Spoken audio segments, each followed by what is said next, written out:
Ayodhya Ch, chapter number 82. So far, we have seen Bharatha ask Sumantra to arrange for the army to travel with him to the forest so that Bharata can bring back Ram, Sita, and Lakshmana to Ayodhya. And Sumantra is very happy and he joyfully arranged everything in accordance to Bharata's wishes and orders. Verse 24.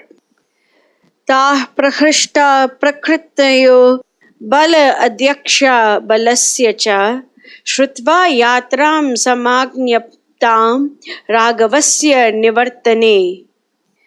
The subjects and the ministers and captains rejoiced to hear that it was decided to journey to the woods to bring back Rama. Bharata's decision to bring back Rama is making everyone very happy. And Valmiki continues with this joy in the next couple of verses as well. Verse 25. Tata yodangana sarva bhratrin sarvan grihe grihe yatra gamanam agnyaya tvarayanti sma harshitaha. The wives of the military officers hurried their husbands to start with as little delay as possible. So the wives of the warriors in every house knew about the ensuing expedition and they were extremely happy. They were joyful, harshita. They were extremely jubilant. And therefore they hurried up their respective husbands to start off on the journey. So this is basically the dharma of a perfect wife. She will push her husband closer towards the Lord. And Valmiki says that sarvan grahe grahe, of every single house, the women pushed their husbands to chase after Lord Rama and set off on the journey. Therefore, every single lady in Ayodhya, every female Ayodhya Vasi was a very great devotee of the Lord. And we see many examples of female devotees, supreme devotees of the Lord in Valmiki Ramayana. Of course, we see lots of male devotees as well. So we can easily understand that the Lord does not discriminate his love based on gender, and he equally loves his female as well as male devotees. And everyone in Ayodhya, irrespective of their gender, absolutely adored Rama. Verse 26. Te hae go rathai shigre syandanai cha manojavai saha yodai balo adhyaksha balam sarvam achodayan. Those army generals urged the entire army to march forward quickly with fast-moving horses, bullock carts with good speed, and chariots along with the warriors. So the army chiefs were in charge of the conveyances and they were urging their army to make sure that everyone is able to travel as quickly as possible, as well as they have to make sure that the 4 divisions of the army also goes along with Bharata to bring back Rama with great pomp and ceremony and honor. Verse 27. Sajjam tu tat balam drishtva bharata guru samnidhau ratham me tvarayasva iti sumantram parshvatah abravit. Bharata observed that the army was ready for the march. He took respectful leave of sage Vashishta and directed Sumantra to bring around his chariot. Verse 28. Bharatasya tu tasyagnyam pratigrahya praharshita ratham grihitva prayayu yuktam parama vajibih. Bowing to the command of Bharata and taking a chariot yoked with excellent horses, Sumantra on his part approached him with great delight. So Bharata's first order to Sumantra was to marshal the troops, which he does with great delight.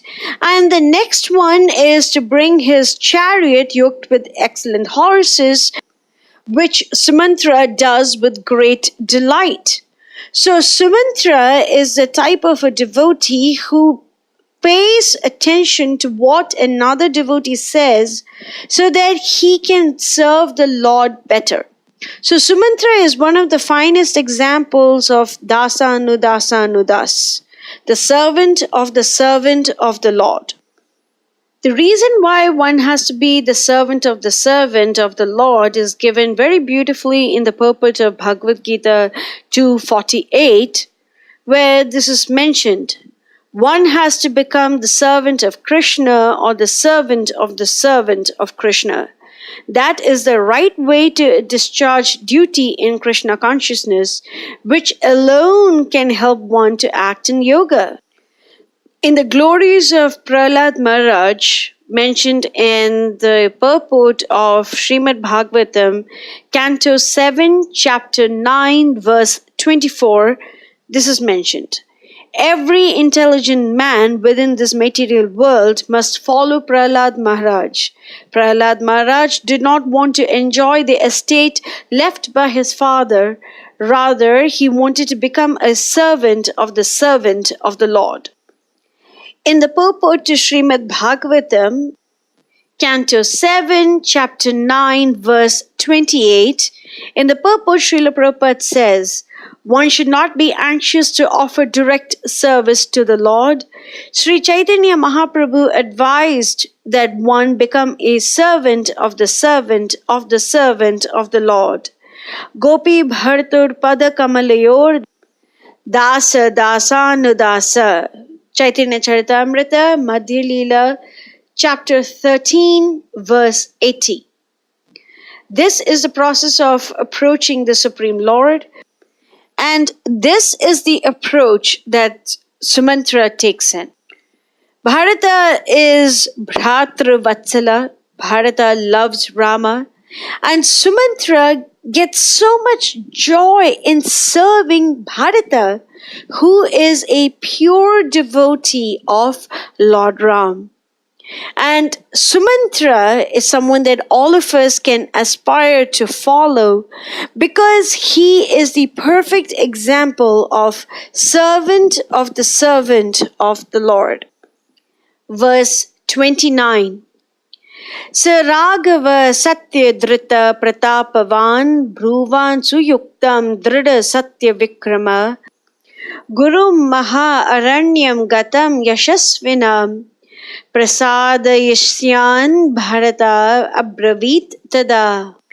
Bharata, the descendant of the Raghu dynasty, who is firm in truth, one whose valor comes out of unswerving truth, speaking judiciously, said this to propitiate his esteemed brother who was in the dense forest. So there are multiple names and adjectives mentioned over here, so let's go through each and every one of them. The first one is Raghava.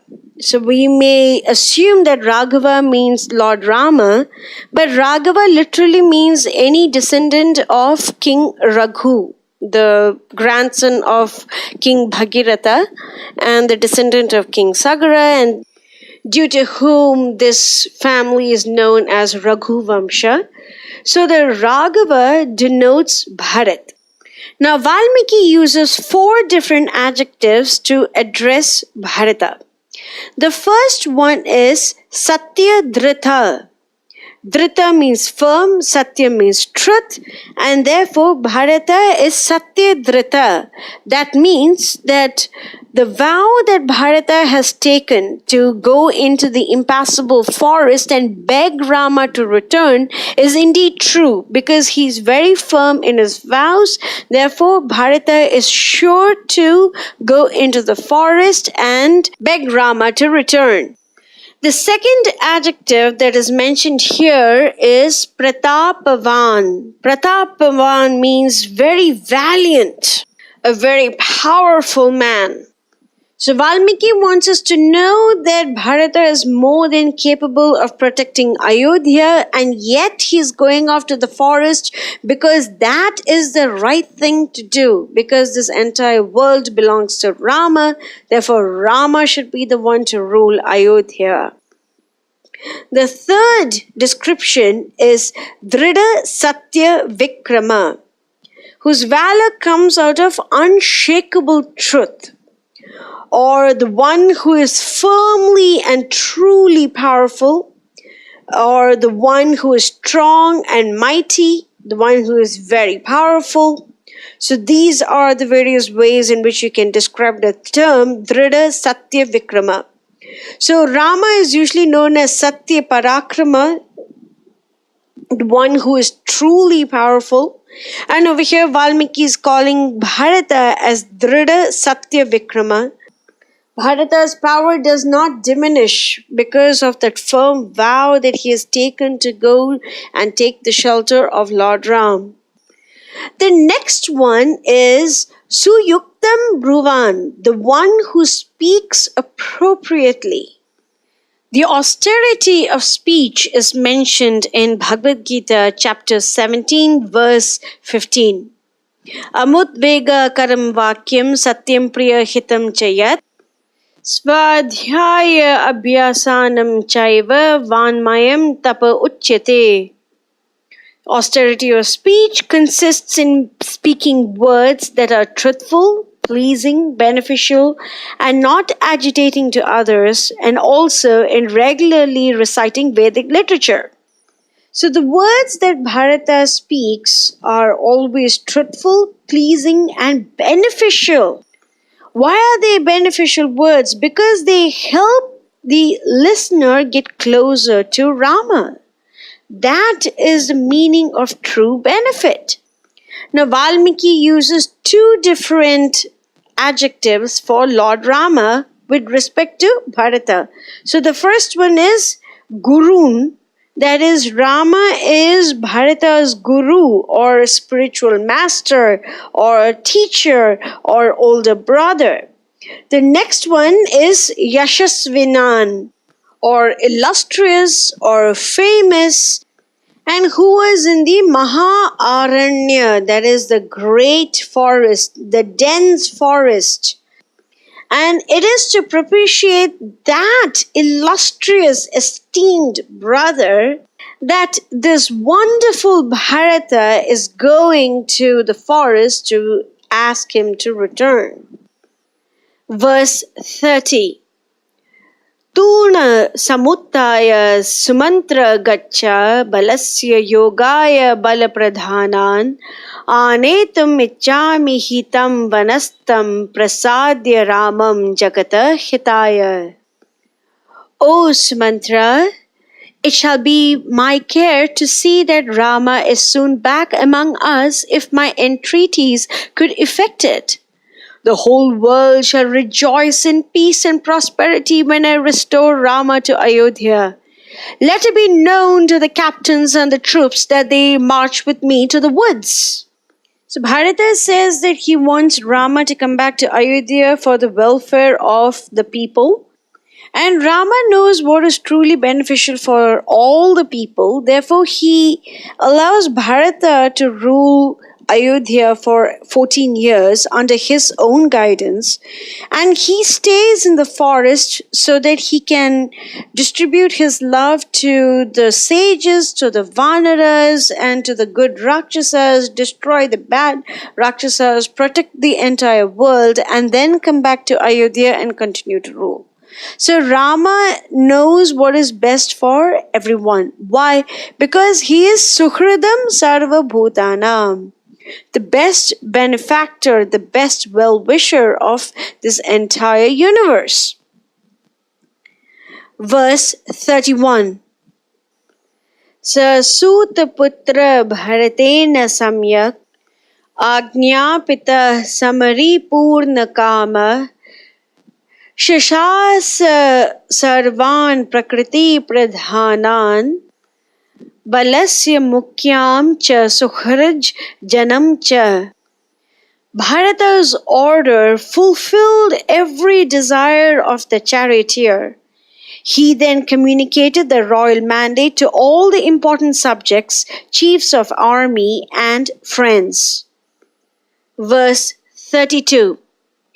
Tatah samuthaya kule kulete rajanya vaishya vrishala cha vipra Ayodhya ushtra rathan karam cha nagan hayam chaiva kula prasutan. Palace and mansion presented a busy sight through the hours of the night, while Brahmanas, Kshatriyas, Vaishyas, and Shudras bustled about to get everything ready towards the long journey. Noble elephants, horses, camels, mules, chariots with every comfort and luxury. So in this chapter, we saw that Bharata refuses to accept the throne. This is the 5th test that he undergoes. And he passes it with flying colors. He inspires everyone to come with him to the forest to entreat Rama to return to Ayodhya. Sumantra has already marshaled the entire troops. Everyone is ready. Everyone is excited because they're going to see their beloved Rama. What can be happier than that? Mangalam Kushlendraya Mahaniya Gunapte Chakravarti Dhanurjaya Sarvabhaumaya Mangalam.